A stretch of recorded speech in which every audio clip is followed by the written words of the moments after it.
If you're watching this video, your NKT practitioner has told you that you have a decompressed hip and we need to add a little bit of compression back into the hip when we're activating our quad muscle. So I'm going to use a fold-out chair, but you can use a bench, a couch, anything that you have that keeps your hips up, your legs up, so that when we're activating that quad, it's not so much of a lift that we're using a whole bunch of smaller intrinsic muscles. We want to just be feeling this in the quad.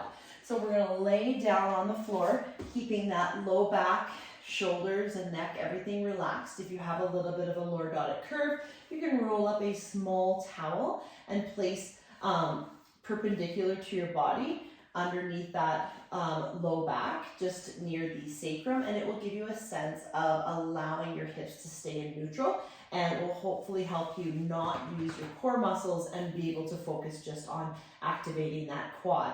So you've already released the muscle the NKT practitioner told you to release in this series of exercises, and you're going to come up onto the chair, the bench, whatever you have, and you're going to be nice and relaxed for the most part. We're going to add traction. We're going to use this left leg for our example.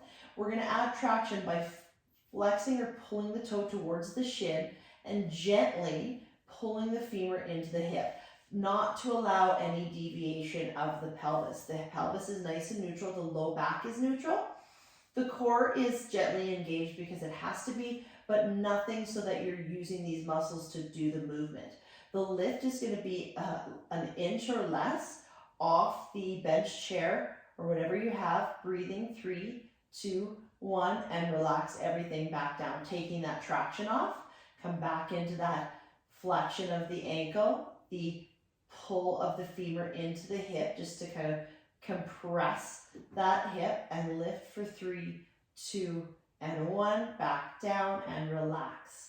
Relaxing for about the same amount of time as you're lifting.